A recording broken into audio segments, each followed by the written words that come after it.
আওয়ামী লীগ সভানেত্রী শেখ হাসিনার মৃত্যুদণ্ড ঘোষণার পর দেশের রাজনৈতিক অঙ্গনে এক গুরুত্বপূর্ণ প্রশ্ন আলোচনার কেন্দ্রবিন্দুতে এসেছে।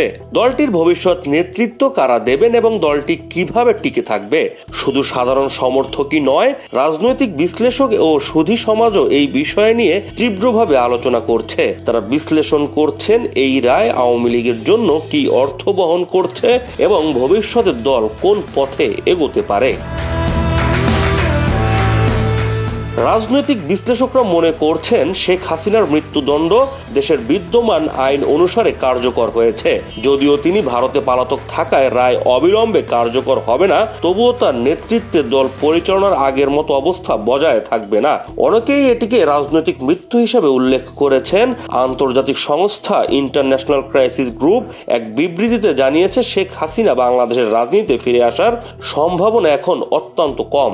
তার নেতৃত্বে আওয়ামী লীগের রাজনীতি পূর্ণ প্রবেশ করা আরো কঠিন হবে বলেও তারা মন্তব্য করেছে।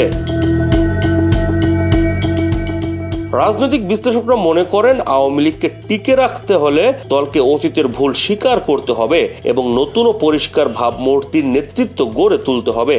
বিশেষত রিকনসিলিয়েশন বা রাজনৈতিক সমঝোতা এবং দলীয় পুনর্গঠনের মাধ্যমে নতুন প্রক্রিয়া শুরু করা যেতে পারে। অক্টোবর মাসে রয়টার্সকে দেওয়া এক সাক্ষাৎকারে শেখ হাসিনা উল্লেখ করেছিলেন, কোনো ব্যক্তি বা পরিবার রাষ্ট্রের ভাগ্য নির্ধারণ করতে পারে না। সাংবিধানিক শাসন এবং স্থিতিশীলতাই প্রধান বিষয়।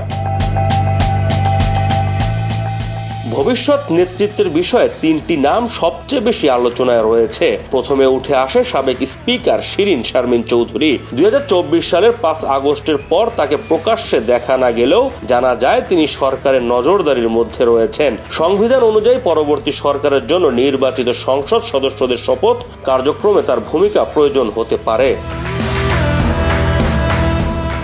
দ্বিতীয় আলোচনা রয়েছে সাবের হোসেন চৌধুরী। তিনি বর্তমানে রাজনীতিতে নিষ্ক্রিয়, গ্রেফতার হওয়ার পর জামিন পেয়েছেন। তবে কোনো রাজনৈতিক অনুষ্ঠানে অংশ নিচ্ছেন না বা মন্তব্য করছেন না। তথাপি সম্প্রতি তার বাসায় ইউরোপীয় ইউনিয়নের 3টি দেশের রাষ্ট্রদূতের সঙ্গে বৈঠক হওয়ায় রাজনৈতিক মহলে আলোচনা শুরু হয়েছে। তৃতীয় নাম হিসেবে রয়েছে নারায়ণগঞ্জের সাবেক মেয়র সেলিনা হায়াৎ আইভী। তিনি এখনো জেলে রয়েছেন, যদিও কিছু মামলায় জামিন পেয়েছেন। সম্প্রতি নতুন করে 4টি হত্যা সহ মোট 5টি মামলায় শোন অ্যারেস্ট দেখানো হয়েছে। আইভীর রাজনৈতিক সম্ভাবনা এবং দলে তার ভূমিকা এখনো আলোচনার বিষয়। রাজনৈতিক বিশ্লেষকরা মনে করেন ভবিষ্যতের আওয়ামী লীগকে শক্তিশালী রাখার জন্য নেতৃত্বের ধারা, নবীকরণ এবং দলীয় একতা বজায় রাখা অপরিহার্য। নতুন নেতৃত্ব শুধুমাত্র অতীতের ভুলগুলো থেকে শিক্ষা নেবে না, বরং দলীয় ভাবমূর্তির পরিচয়ও স্থাপন করবে।